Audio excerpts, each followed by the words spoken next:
Namaste and welcome to Satsang this evening here in the UK.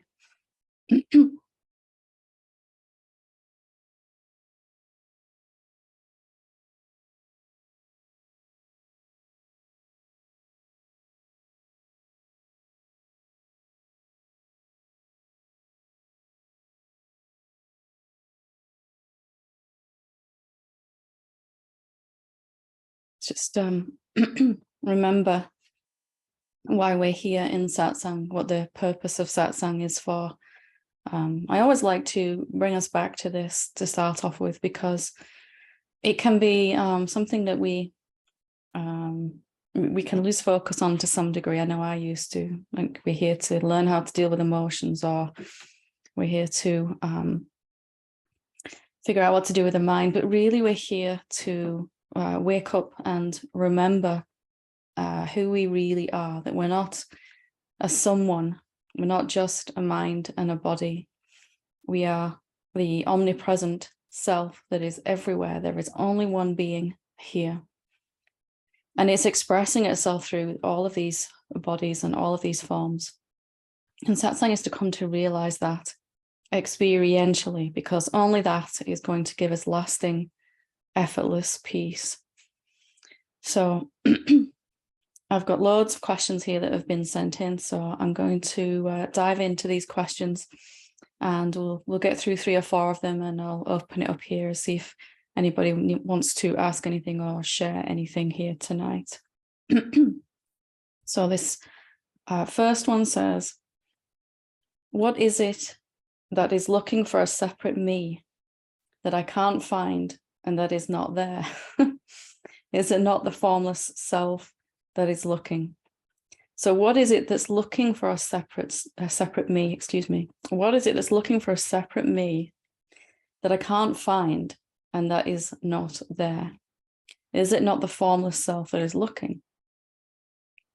Well, I could just give you the answer to that, but if we look now together, let's do this together, because experientially is always the way.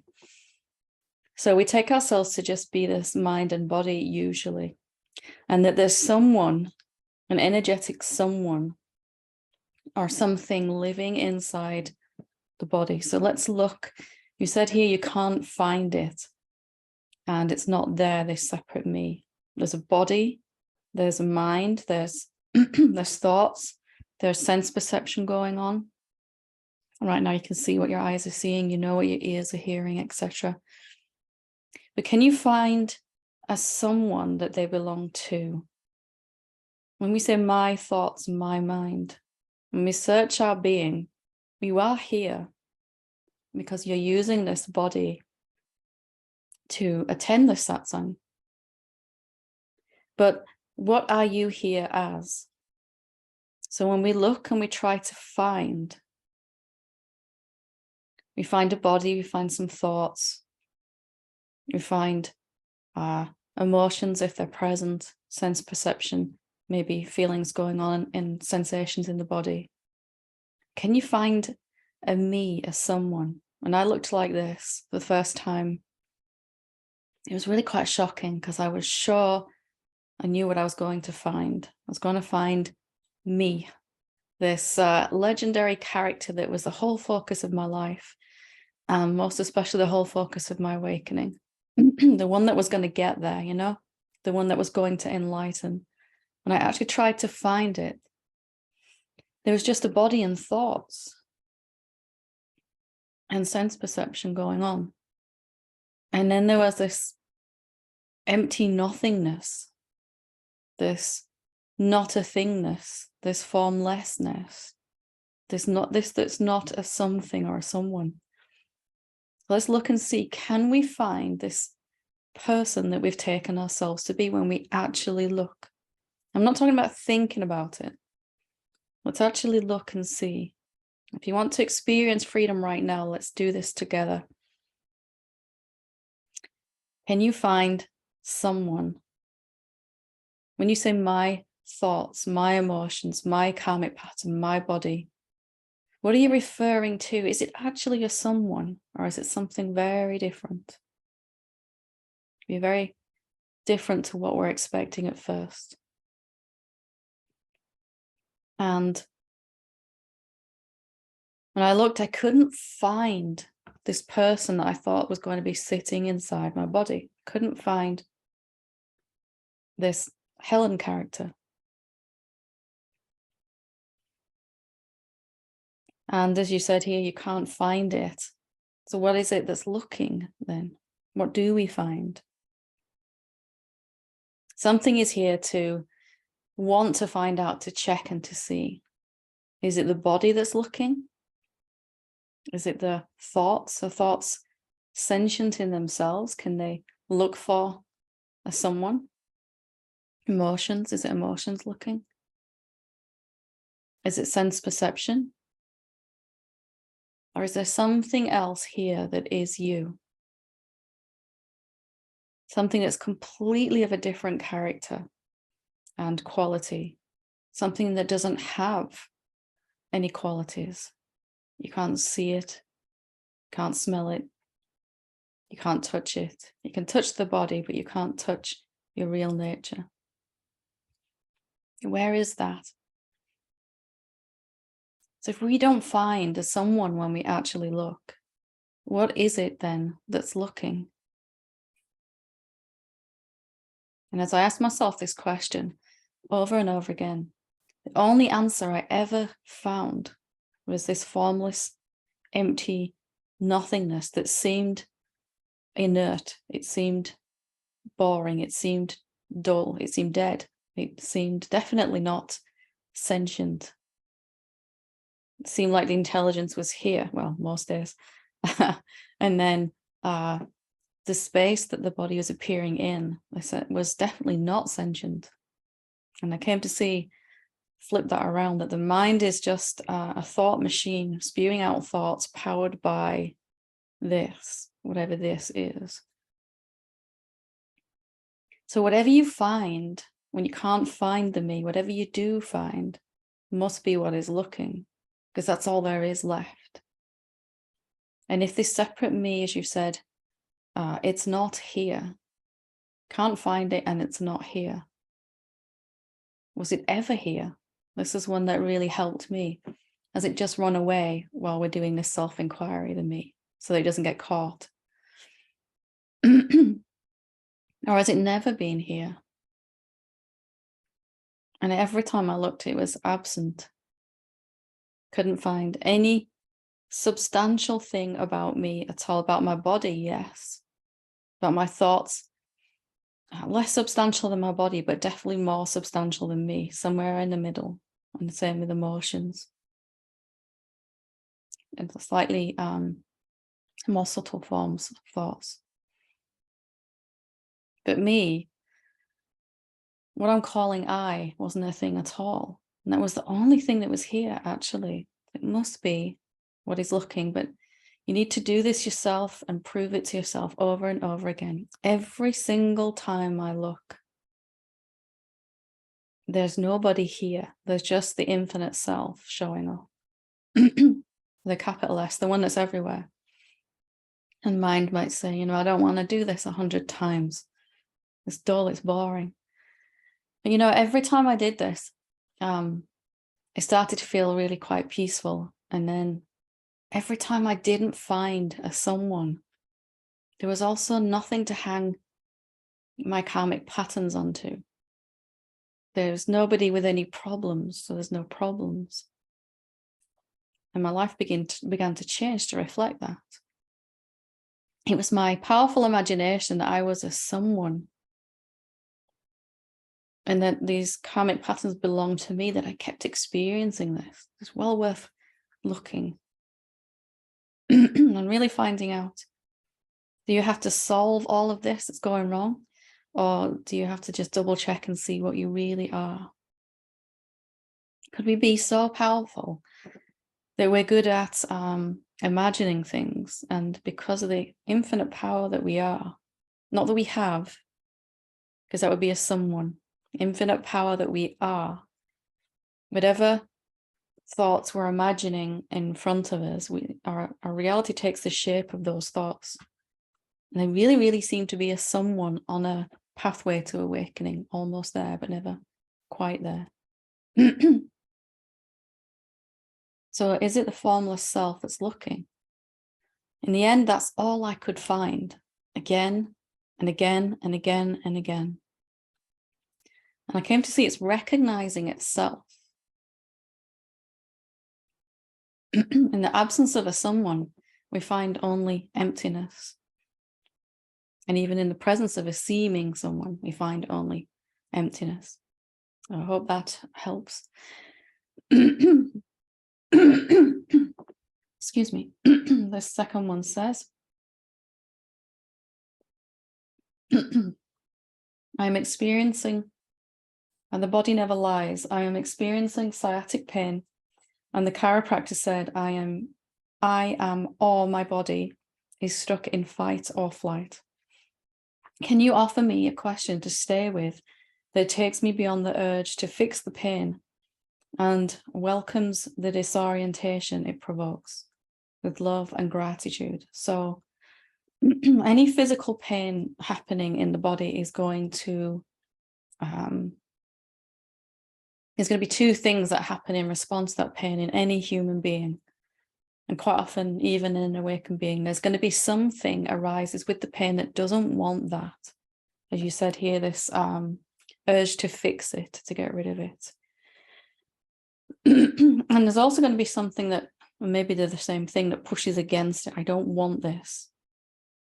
So if you can see that, that's arising alongside with the pain.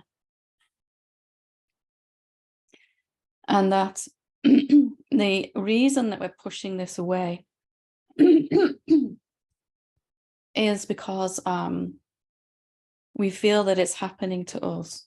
So along with this, if you had a deep knowing inside that your body was in pain, and you had a deep knowing inside that it wasn't happening to you, and the body is hurting, we're not lying about that, we're not avoiding anything. The body's in pain. And there might be some emotion with that too, fight or flight, you said here, fear. And as we're looking then, and we haven't found a someone as we were looking at before, there's someone who would be the one who is suffering from this pain, the separate sense of me. So an effective question that helped me, and again, it's if it doesn't resonate with you, then try out some question that really resonates with you. But striking at the root of the assumption here, that's actually, is it the pain that's causing us suffering? Or is it the idea that we're suffering? So if we go back to that infinite nothingness that we found when I was answering the previous question, can it suffer? Is it affected by physical pain? And it's a biggie, isn't it? Because it's a very popular belief that when the body hurts, I hurt. And a lot of things like that. When the body sleeps, I sleep. When the body eats, I'm eating. When the body's ill, I'm ill. So the question that helped me was, am I really suffering here? Am I the one that's suffering from this? Or, if you like that better, am I in pain? Because of course the urge is going to be there for the body to feel better. Of course it is. And of course, the desire to move away from that pain is going to be there. But we can just let those be if we come to see that we're not suffering. So try this question out and see what you think. And am I really suffering, actually? Because the assumption is that I am. My body's in pain, I've got a headache, I've got something going on, I've been given a diagnosis of something. Immediately, we take that on as it's happening to me. It's happening to the me. It's happening to the someone that I think I am.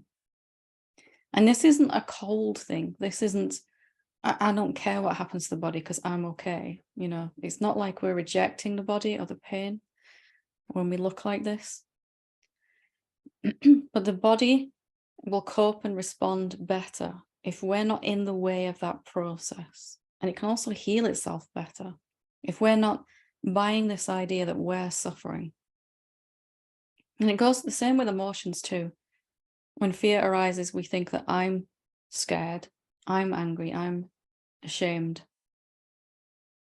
These are all things that belong to the separate me, aren't they? So am I really suffering? Because if I'm not, then I'm going to be having this ability to just let this thing happen, play itself out, give me its message, whatever it needs to tell me. And it sounds like you're getting to the bottom of it here, that there's a real fight or flight, a real safety concern. And it's, for most of us, it's under the radar for a long time, because intellectually as adults, we might feel safe, on the surface at least, with a good income, a good house, a family, all those things. But this separate someone that we take ourselves to be is terrified, because it knows at some point its existence is going to come to an end.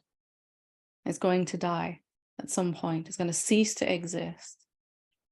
And the body never lies, as you say. It's telling you there's something here that needs looking at. So recognizing that you're not suffering with a question like this, you can actually then start to have a little distance from the pain. It's still there.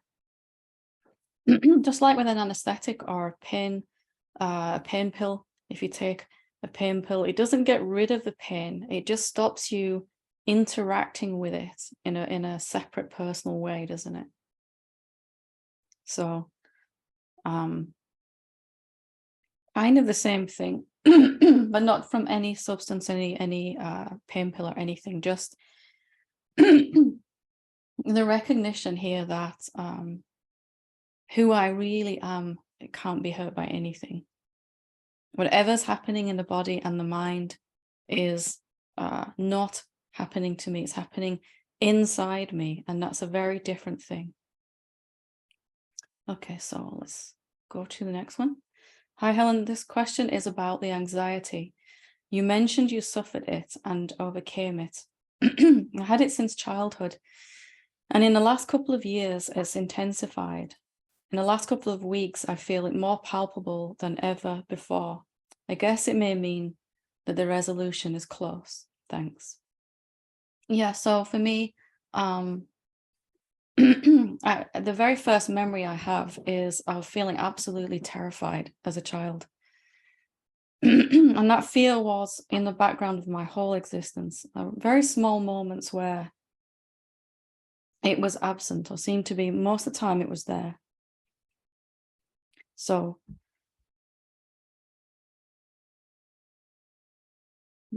excuse me. And in those times, there was never any real reason I could find, for most of the time at least, why that fear was there. And as I grew up into teenager and then an adult, I found fairly effective ways to numb that fear and to distract myself. But nonetheless, it was still there. And it was never more intense than when I started to wake up and recognize who I really am, what I really am. And that is because as more peace and joy and contentment was coming into the body from the knowing and understanding of who I really am, then there was this discord between what I was living as and what I am seeing myself to be. So this fear, this anxiety was, well, we talked about it in the last question, this fight or flight mechanism, that I'm not safe. I'm going to cease to exist in any moment. And quite a lot of us can remember some point in our life where we realized we existed. We had that thought, oh, I exist as someone, a me here. I may not be conscious of that, or maybe not, but the very next thing that's going to happen, on some level at least, if we realize that we exist, and we didn't seem to before, as a someone, of course, then the very next thing we're going to realize is at some point we're going to cease to exist. And that is terrifying. So we do everything we can to push this down and distract ourselves from it. So it's coming up now because the resolution is close, and because it's showing you that this idea that you're going to cease to exist is no longer in alignment with who you're seeing yourself to be. So you are the infinite formless reality. You're not a someone, as we've been looking at earlier. And in that, there's a certain amount of security that nothing can harm you. Something could harm your body, and definitely something could harm your psychological image of yourself. And we experience that every day. Somebody says something, or, you know, I wouldn't wear that if I were you. And immediately our image of ourselves is bruised, isn't it? So our body and our thought constructed self can be hurt, but can the infinite no-thingness, can it be hurt? And for me, and for most of us, this idea that I'm not safe was so pervasive. I'm going to cease to exist. I'm in danger. So all these things outside of me as a separate being, all these beings outside of me, separate to me. And I can't control anything they do. I'm just at the mercy of this big, vast universe. And at some point, something, whether it's old age of the body or something, I'm going to die. And this terrified me. But when I started to become conscious of what this fear was about, it started to come to the surface even more. And it really asked me to draw some courage, I didn't at first. For a long time, I avoided it, suppressed it best I could. Discovered that alcohol was very good for that. Of course, I'm not recommending that. It didn't really get me anywhere anyway. It just avoided it for another 10 years or so. And I still had to look at it anyway. So is it true then that you can cease to exist, actually? Is your existence in question? Did you come into existence? Because if you didn't, if you've always existed, then there is no end to fear. Meaning there is no end that's going to happen to you that you're fearing. There's definitely an end to fear, to feeling fear. But there is no ending of my existence. And that's what this fight or flight is about, isn't it? And, you know, a lot of people are just constantly, they're not in any physical danger, but psychologically they are in a very different place. So I would, the way that worked for me was to really continuously question, to do the self-inquiry that we've done, to see what we really are is not a someone. It's not subject to time, space, change, birth, life, death are all happening inside you, to the body and not to you. So as you begin to see this idea that I'm not safe, that we believe for so long, is going to come to the surface to say, hey, can you look at me? Can you examine this and see if it's still actually true? Because just because we're seeing what we really are doesn't mean we automatically stop believing thoughts about who we thought we were. And this is a big one, isn't it? This is a biggie for all of us. At some point, there's an ending, and there's nothing I can do about that. So the body comes to an end, but, you know, do we ever? Okay, so I'll read this one. If anyone wants to ask a question, feel free to put your hand up and I'll come to you after this. Hi, Helen. I feel like the deep gut trauma is surfacing to be released here. And it's so humbling because, if I'm honest, I really thought I was too awake and covered every therapy modality. Not that I've ever thought that I'd arrive at the finish line, but I certainly didn't think I'd need more therapy. I was drawn to watch Adyashanti's talk about head, heart, and gut awakening. I feel my gut is currently trying to awaken. My question is, how do you address trauma without the mind making a career, without the mind making a career out of it, and simultaneously not lose focus of our essential nature. Thank you so much. With love. So can you see the theme throughout all of these? Except maybe that first one. It's fear. Existential fear is a symptom of whether we call it trauma or fear or anxiety. It's the evidence of this belief that I'm not safe, and we've all experienced that through whatever life has given us, happened to us. And even if we realize here that we're not a separate being, that we're actually something very different, there's still this other stage of awakening where we become literally, we actually come to literally embody this awakening. And that will be that our body will tell us and show us which beliefs we're still believing. We're still holding on to. And this one for me, again, is very pervasive. So if you can see then that this is surfacing now because your awakening is deepening, and not because you haven't reached a finish line, or and you're right, it is very humbling. You're generally experiencing a lot of peace, maybe some joy by this point, and life's going pretty well, and then all of a sudden this kind of fear comes up, and because we haven't felt that in a while, something inside is, I don't want to feel that at all. So if you're looking at why it's coming, it's really, as you said, to not identify with it, not make a career out of it, not make another story, but to disidentify with it. So the trauma is just a fear response in the body.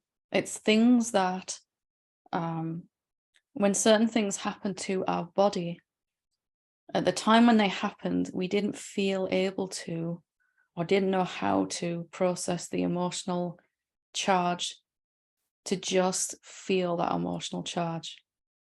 And we've all got this to a certain degree, whether that's fear or guilt or anger, and it becomes trapped in the tissues, in the meridians, in the even in our cells. So there is this part of awakening that is really more feeling the emotion, actually being willing to feel the emotion again. And you can do that knowing that it doesn't apply to you. It's not true that I'm not safe. My safety has never been in question. I am eternal, immortal, and the only thing that exists. And from there, I can look at this idea that I'm going to cease to exist. I'm not safe. Things can happen to me at any moment. So it's coming up now because of how deep the awakening is going for you, and it's really important to remember that. And you won't lose focus of your self-inquiry as you look at something like this. What will happen is the fear, the trauma will come up, and you'll ask a question around it. For me, it was, is it true I'm not safe? That was the one that really got me out of it. And is it true on a deeper level I'm going to cease to exist? And then as you apply that question, the trauma is able to release, because in the openness of a question, the energy that's been stuck can begin to move. And all it wants to do is move. Energy is supposed to flow. But in our belief, our identification with the belief, we've held the energy in our system like a pressure cooker. So it comes up as you're starting to actually open up and really let go. That's why it's coming up now. So you question and you find that the energy moves, you feel even more peaceful, and that takes you back to a deeper seeing of what you really are. Then as you see deeper, this is what I really am and have always been. Perhaps some more fear comes up, little pockets of it coming up to be released. And so it might feel like I'm looking at what I'm not.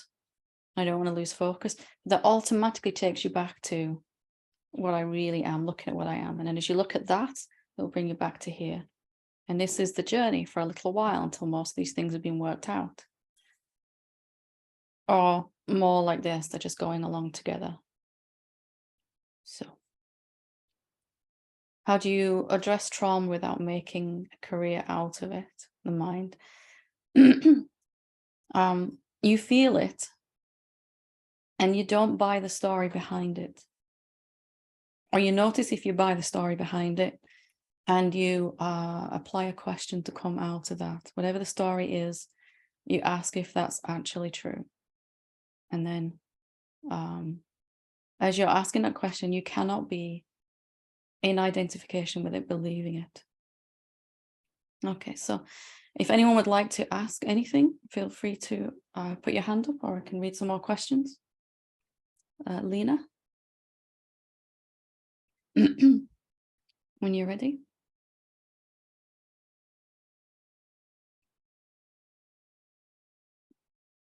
You can't unmute. There we go. Oh, try one more time. Yes. There we go. Yes. Now good. Yeah. Thank you. Is it okay if I will ask a different question, not related to what you were talking? As long as it's on the subject of awakening. Of course. Yeah. Thank you. My question, I wanted to ask you for a while, and while I'm pretty brave, still I'm kind of hesitated. So forgive me if it's kind of question I want to formulate it. So what is God to you? Or I don't know, the next question will be Krishna and how they are different. And can you describe your personal understanding? What is and who is that and how you understand it? Well, if I'm honest, I have to say I don't understand God at all, or Krishna. And they would be synonyms to me. You could also call God Lena or Helen. And I found it to be, I found this mystery when I look, this formless, infinite, no thingness that can show up as the whole universe. It's constantly making you shapes and forms out of itself. And we can know what those shapes and forms look like, but we can't really know anything about God itself. It's everywhere. It's inside every form. And even to say inside suggests there's two things. It's showing up as every form. It's showing up as Krishna. It's showing up as you. It's showing up as the empty space around my body. It's showing up as my body. Everything that ever was, is, and could ever be is that. So it's not something I've come to understand. It's something I've come to directly experience, that I don't really know what it is even now. But there's a deep joy and contentment in that, a deep peace, because it was my ideas and trying to understand and trying to find a final answer what it really was that actually was causing the challenges, the suffering. Yeah, thank you. Beautiful. For some case, when I hear somebody says God, and they were talking about some entity, like separate entity, which is at some place, I always feel irritation. And I understand maybe it's come from my belief, because before, when I I still don't understand, but maybe from some difficult situation in religion, my belief right now, just belief, my opinion that God is we are, it's nature, it's universe, it's everything. You don't even have to believe that. You can experience what God actually is. If you try to look and find out what you are right now with me, what actually are you? What do you find? Because believing is is okay. It's okay. But what we're here for is to go beyond belief to actual experience. What do you find when you look for Lena? Yes, I find space. And can you I cannot understand find the limits where I am. no limits? Yeah. Yeah, I don't see them. So where are you then if you're limitless? Yes, I guess I'm everywhere. I love it. So we come to satsang, we've believed in an external deity separate to us, a god figure, a someone in the sky or whatever our religion points to. And that's okay for a particular part of our development, but there's a certain point in our spiritual awakening where that's not enough. And that longing to recognize what we really are, as you've just done, calls us to directly experience. Because I could have told you you're infinite, formless, and everywhere, and it's just another thought in a head then, isn't it? But what you just experienced is something very different. It's a mystery, isn't it? You can't really say too much about it. Yeah. You certainly can't understand it. You can say, well, it's not. It's limitless. It's invisible. It's formless. You know, it's intangible. You can describe it in negation, but you can only actually experience it. Mm-hmm.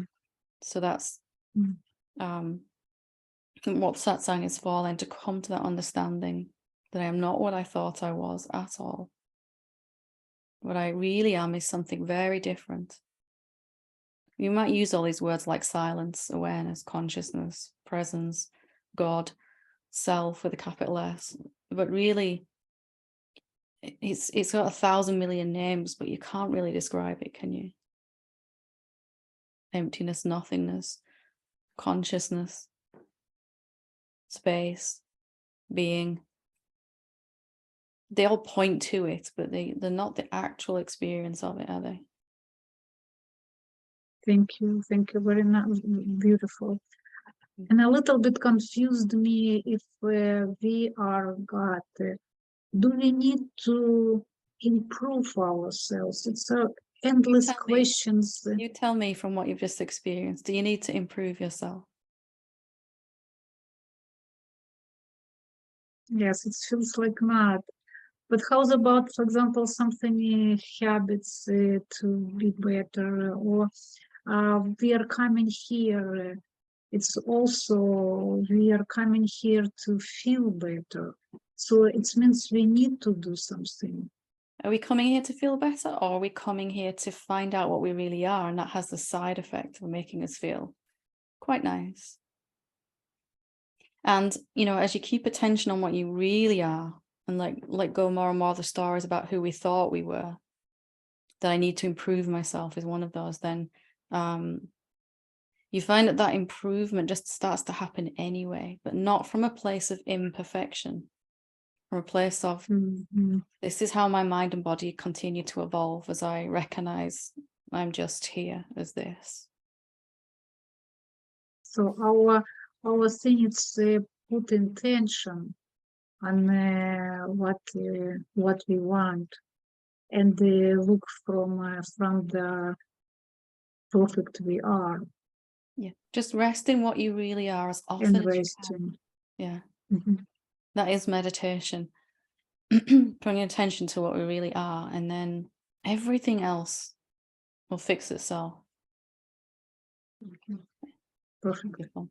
Thank you. Very brave. Christine? Hi, Helen. Hi. Okay. It's struggling how to phrase it, but I have a pattern.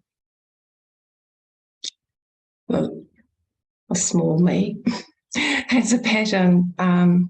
If I'm taking on a new challenge, to feel excitement and anxiety, kind of as some range going on there, which in light of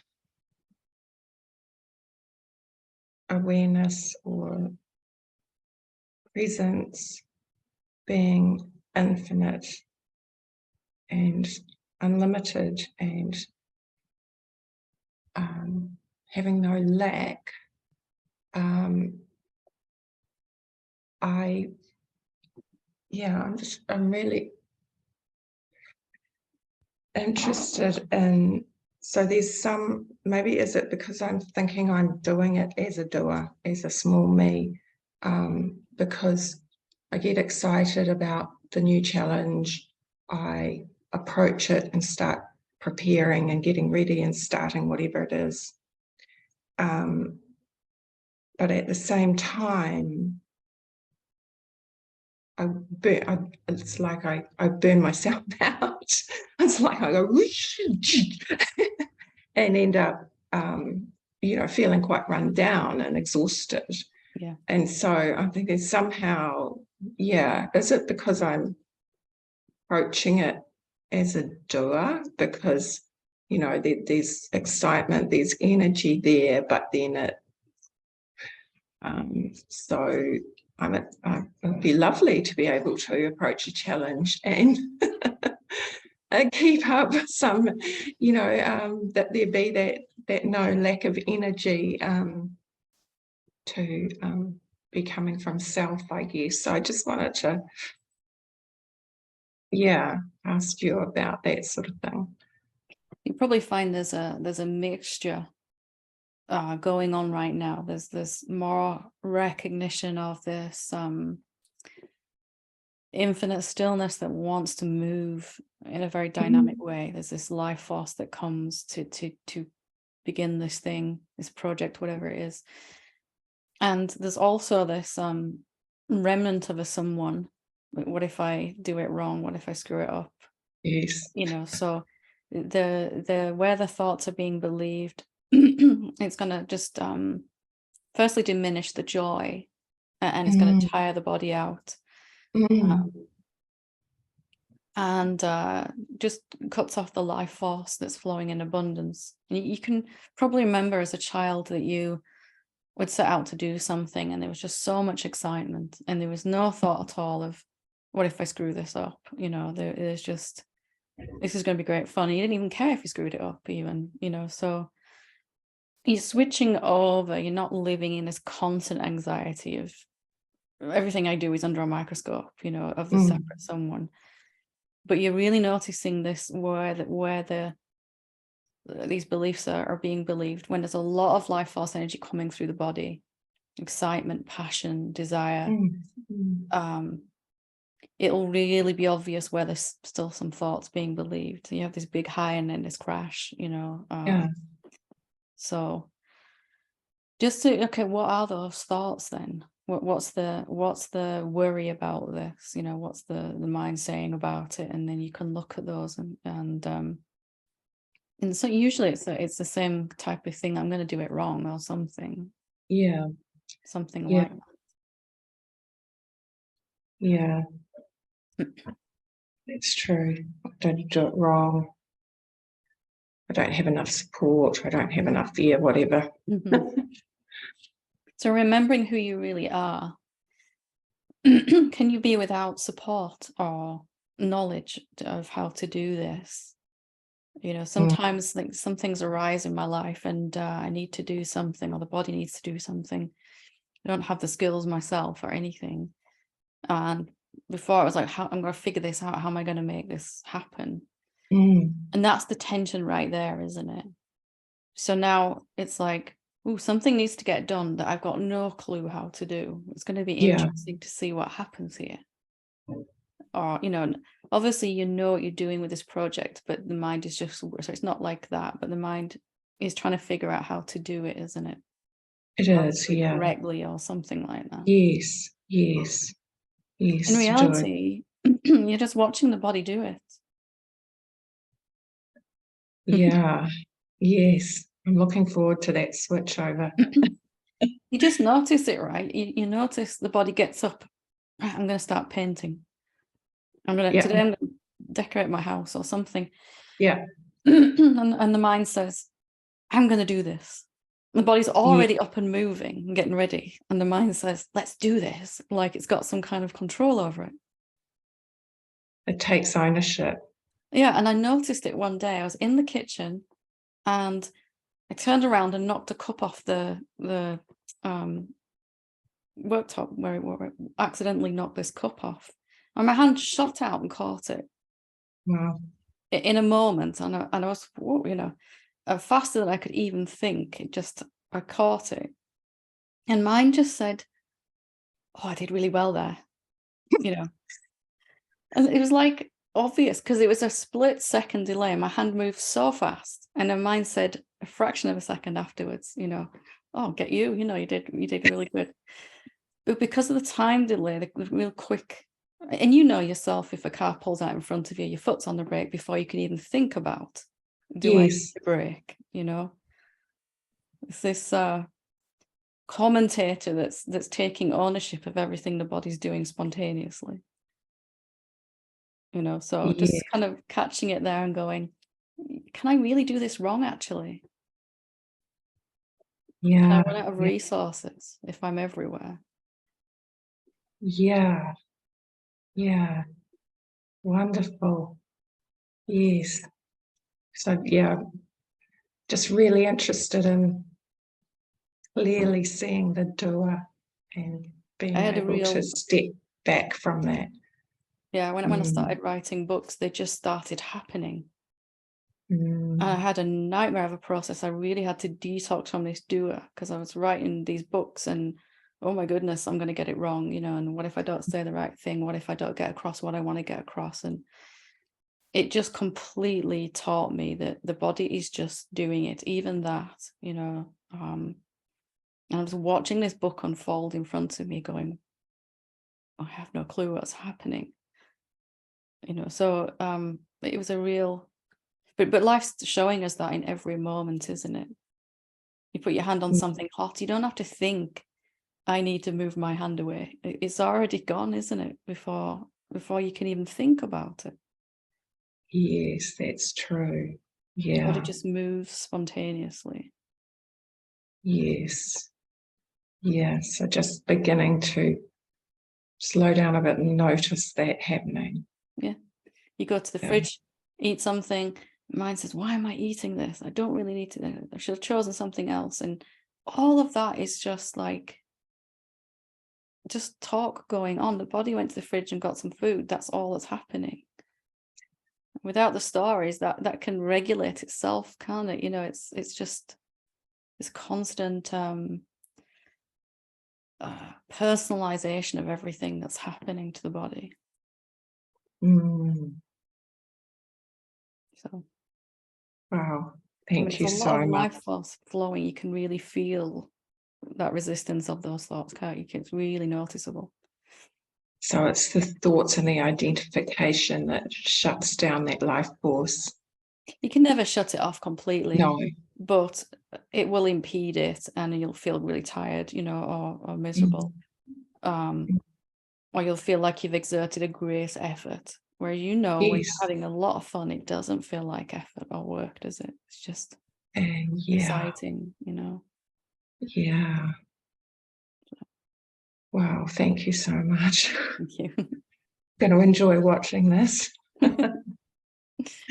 Yeah, just watch it unfold. And when you hit a problem, go, well, let's see what happens now. I don't even have to try to fix this. Wonderful. Somebody will show up from somewhere with the knowledge that you need. You can't see how. And that has already started happening, So relax, it's all sorted, yeah. Okay, phew. Wonderful. Thanks, Helen. Thanks. Bye. Rune?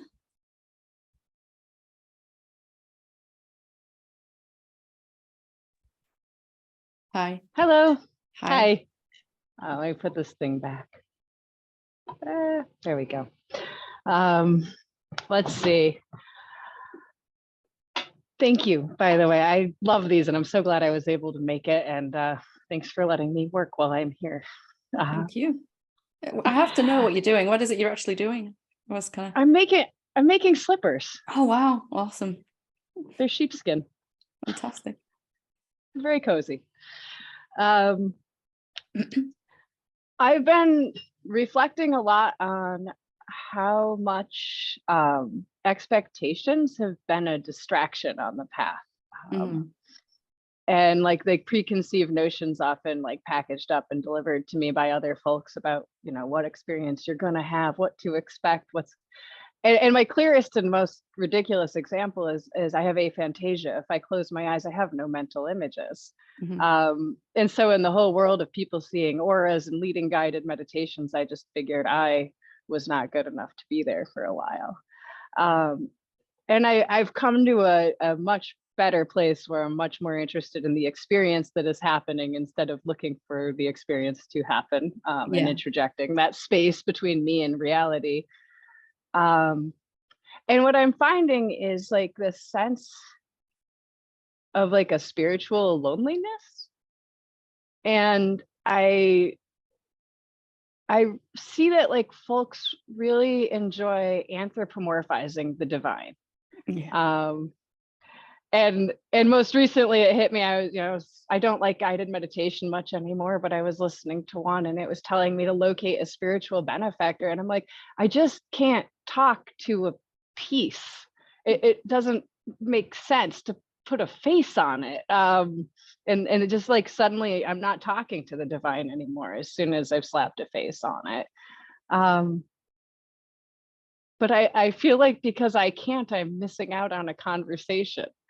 Like I don't know how to converse, and every once in a while it sneaks past me and I'll look at my altar and I'll realize why that rock is sitting there, and I'm like, a conversation just is happening. I don't get to have a conversation, it's just happening. And in those moments I don't feel so lonely, but I've been wondering, like, there's, as much as I like to hold a practice lightly, it helps sometimes to have a little something to port you to the next space. And I just find myself stuck with this, like this desire to communicate, but not being able to find a way because everything put forward to me seems to immediately create duality and then talking to something smaller. Yeah, I mean, you can talk to some external figure, but with the understanding, the deep sense of knowing that you're talking to yourself. Like right now, you're talking to yourself. So has that really hit home in me? I found I could talk to anyone, even someone who wasn't really on the pathway, and still feel that deep connection, that deep resonance, that deep intimacy that comes with all of life, actually, as this really deepens. That communication, what I was looking for, there was this loneliness of, where you said, put some space between me and what's actually happening in reality. I think you said something like that. And when you know that you're looking, everything that you experience and everyone that you speak to is the divine, no matter how they're showing up, it's really quite impossible to feel that loneliness then. And the interactions that you have with everyone, whether they're physical or non-physical, take on a different quality, a rich intimacy. Even in the most seemingly mundane conversation with someone that you only meet once, a passerby, there's a quality in that just was absent before. An open-hearted sharing, a deep communion of a real authentic meeting. Those are probably the best words I can put to it. And that was what the loneliness was about in me. It's like, that's what I want, actually, that rich, I feel like I've actually interacted with reality today, on a deep level. Something that's not quite the right words, but you get the idea. Yeah, as I listen to you, what's coming through behind all the words is you're just not listening. Well, sometimes, In a sense, like in a sense that I'm not listening. I'm listening to my expectations, not to the conversation that is happening. I find I'm listening for something as opposed to listening. yeah, and I was listening for something profound. You know, I'd listen to a satsang or a teacher saying something. Oh, there's going to be something really good here, you know, something like that. And then I would have this resentment, I guess, that I had to go out and do the food shopping or normal stuff, because I wouldn't get that feeling from there. But when I really, really listened to everyone, actually really listened, there was Krishna right there in front of me in the supermarket, buying a loaf of bread or something, whatever was going on. Of course, they didn't know they were Krishna, but there was this light in their eyes, and there was this open-hearted connection just for that moment. And you can access that wherever you are, if you're like really listening, as you said, and you're not listening through your stories about who you think they are. And that was what I was really longing for. That loneliness was about. Maybe it might resonate with you, that feeling. Yeah. And it's not even just listening to people. Yeah, plants, animals. Oh, they've got it already. Animals, plants, or even just like where an object is. I mean, the whole thing is sort of always speaking, but it just seems so mundane. I forget to listen, and I go off and search for something sparkly. And it might seem like really I get lonely. Have a conversation with a plant, but sometimes they make way more sense than human beings, you know. So I definitely talked to some ginkgo trees yesterday. Yeah. So Bim and Bop they're awesome. All the sentience. It's limited by the form it's expressing in on the level of form, but it's not limited in its essence. If you're communing essence to essence, it doesn't matter what. You could be talking to a rock. There's a deep silence and peace. It could be something that the world would call inanimate even, and you can have insights and epiphanies, and the conversation moves to a deeper level somehow that we've been aching for.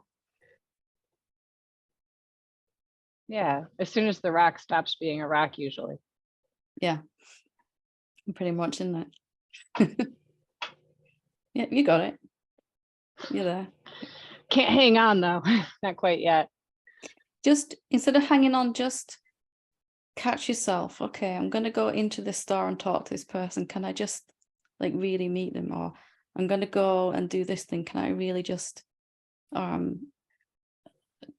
actually really be present with it? You know, just more of these little moments where you're deeply connected, and they just build up to this. It becomes more and more. Trying to kind of hang on to some sense of intimacy that you've already got is just going to make it feel absent. It's a very subtle difference, isn't it? Can you, like, I'm here in this moment now. Can I just actually really, can I be here a little bit more? Can I just be a little, you know, something like that? Yeah, there's Can I notice that I assume I know what this person's thinking about me, and actually just stop and go, let me actually meet them, you know, something like that. Like allow yourself to be surprised. Yeah, and delighted then, because it's a very different experience. For me, it was just about those little moments of checking in, and usually in the mundane, ordinary things that my mind hated doing. That's where the magic really was, if I was willing to really pay attention. Like even something as silly as a tea bag. You know, like I've done with this, I've used it, I'm finished with it, I'll throw it away. But I never actually see it ever. It's gone, and I've got all these thoughts about it. It's relevant and it's unimportant. But actually, when I start talking to a tea, I'm really sounding insane now, but I start talking to a tea bag, like communing with this tea bag. Oh my goodness, even the most ordinary things like that. Well, it has been on a hell of a journey to get to you. Yeah, and a lot of experiences. But that connection, that fullness, that richness in the heart that we're looking for, it's available at all times. We just tend to look for it through these spiritual venues or particular Yeah. places. I wasn't even like looking for some, extra spiritual person to talk to me. I was just like, oh, when I want to commune, it'd just be so nice if I had a little go-to name or face so I could do it like Yeah. the monkey that I am in the way that I am used to. But I think If it may that's just your not way. work for me. But that's It great. may If not- that's your way, go for it. Yeah, I think it might not be my way though. I don't think I can talk to an anthropomorphized divine, but I guess but if someone else can, that's awesome. It seems like Yeah, a and really it's- straightforward way. Now it's just moving, isn't it, into, instead of it being one figure, it's all figures. You're starting to really Yeah, there experience never that. was one. Never was one. Thank you. Wonderful. Good to talk to you. It's a pleasure, as always. Thank you. Thank you. Okay, so finish with Paula when you're ready.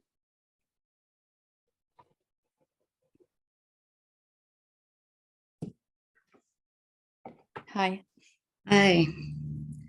So I'm a little nervous to ask this question because I don't know if anyone can help me, but I've been thinking about this a lot, and where I get stuck, I cannot get past the idea of doing, or that I'm not doing, because every time that comes up and I'll hear you say we're not doing or I'm not doing, I go blank. I can't get past my confusion around that. Do you When I have to? Do you have to get past the confusion?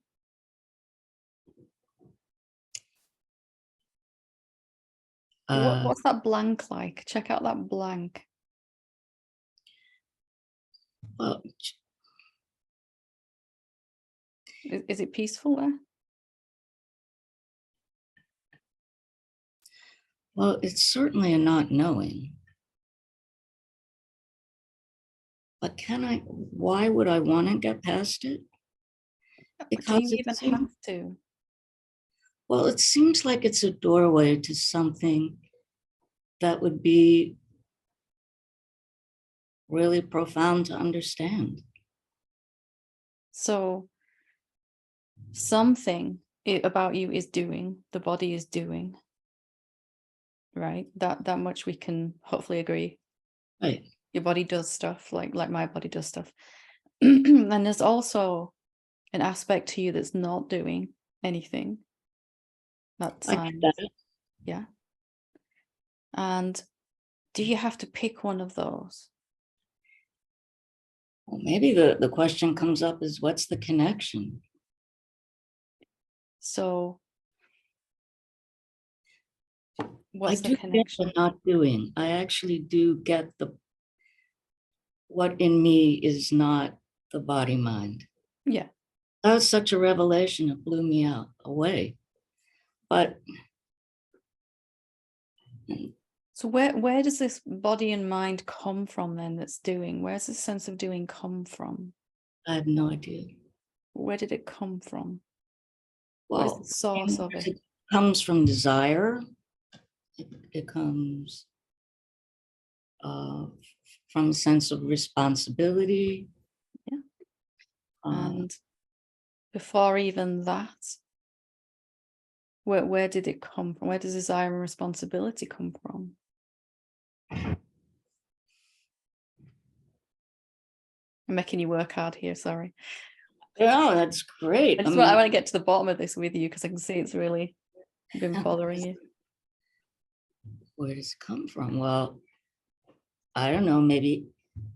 Well, let's talk responsibility. I mean, that just seems like it shows up as a given. So I just do it, whether anything related to work or children, or, I mean, I don't fight that. If I feel it's necessary, I just do it. Are you doing it? Who's fulfilling these responsibilities? Well, and it comes back to the question, what am I? Mm-hmm. And then I have to come to the realization that I don't know. I mean, Go ahead, sorry. not I don't know out of ignorance, but there isn't anything I can define as me that I can grab a hold of. That mystery we're talking about, yeah. Right. But isn't there also this body mind as well? Isn't there this other aspect to you? What you really are in your first and foremost is this invisible, unknowable mystery. Right. And then that mystery wants to move into a particular shape. It wants to make appear as a form, a particular form, or all forms, but that silence, that stillness, that mystery also has this other aspect to it where it wants to move, it wants to take a shape, it wants to it's curious, and when it takes a form, it's curious about itself and about reality, and it makes this body mind so that it can explore itself on some level. As the mystery, it doesn't care, doesn't need to explore anything. But then when it makes a shape, it kind of really wants to explore. And it explores what it's like to be a rock, and then a cat, and then a human being. And it's moving into form all the time, isn't it? Pouring itself into this shape, in a way, for want of a better phrase. And with that comes a sense of doing, and a sense of responsibility, and a sense of a family and career and all those other things that come with that. Desire. Say again? Or desire. Desire, yeah. That's the big thing that comes with the shape. The shape moves by desire. Everything in manifestation moves by desire. The infinite mystery, no desire at all, nothing to desire outside of it, and nobody to desire. No such thing. But then it takes the shape as a human being, or even an animal. Animals have desires, sort of plants even, to survive, exist. And suddenly it's got this thing called desire. Yeah. And then it moves into ever more complex thought forms from there, doesn't it? This desire to take shape of whatever it's moving into. So for me, there was this period of really focusing on the mystery till I really understood, but I'd really experienced that, and that I could not know it, and coming to real sense of joy. Then that wanted to move as this deepening recognition of the part that I could know, the mind, the body, the life. Like what's that? What's that about? Why is it even making a shape of a human being? Why does it do that? What's that about? There's this deeper thing happening.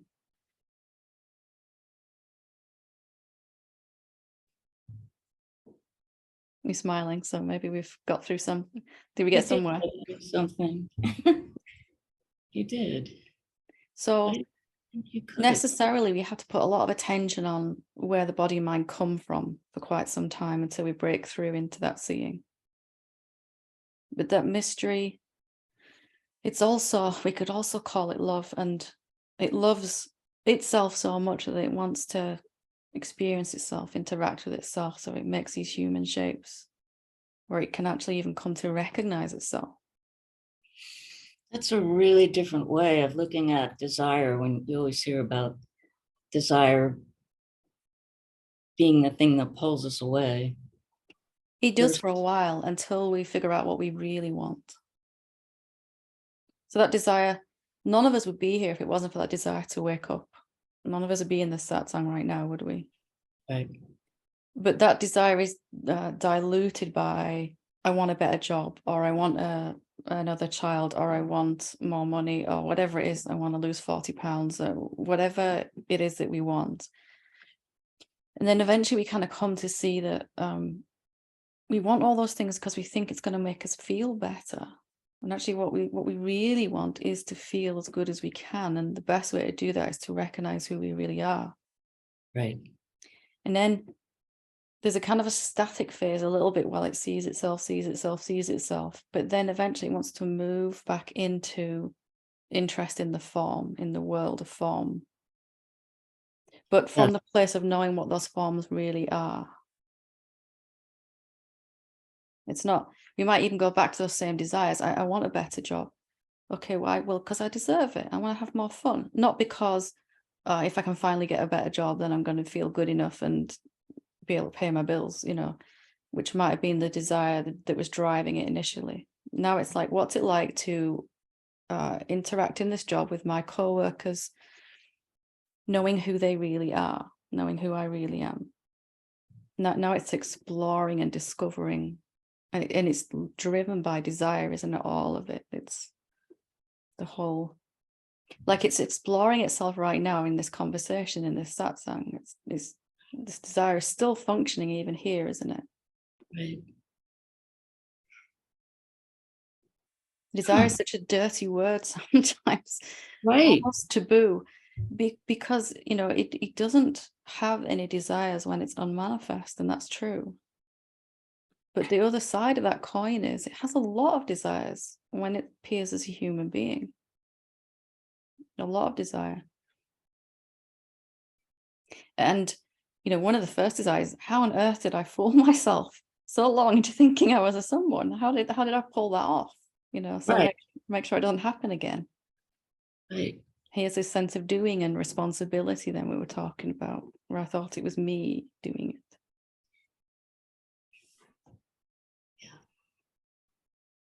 Huh.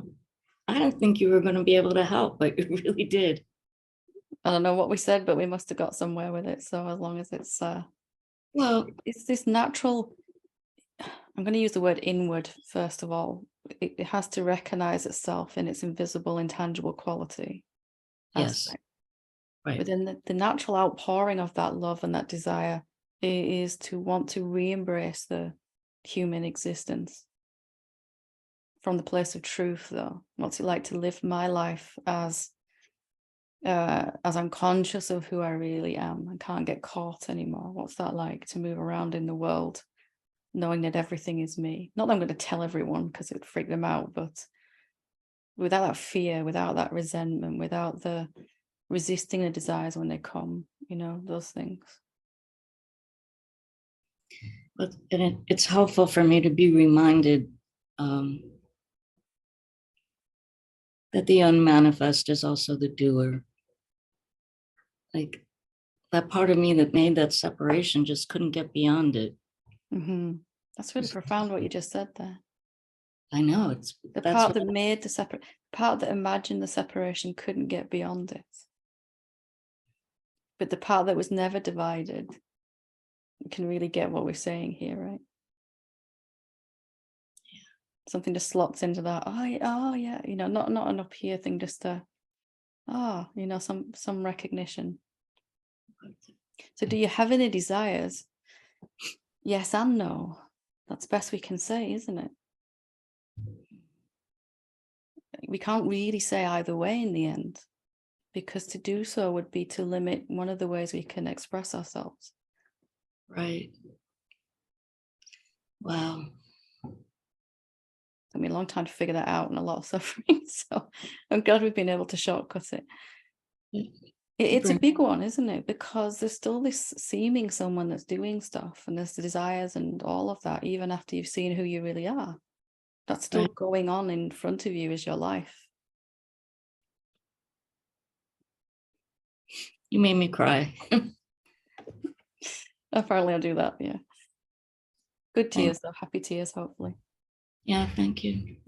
These things, they come up after your seeing has really deepened, because you've now got more energy and focus to begin to sort of look at these things. But mind takes them as a problem, like it always does, of course. So wonderful. Thank you. Thank you. Okay, so that's a good place to leave it for today. Thank you everyone for the questions that you sent in, and what's been shared here live on this session. Really, really helpful. This topic of desire comes up again and again and again. I've had a conversation about it this week with someone, yesterday in fact, with someone, because it's not always clear, is it? So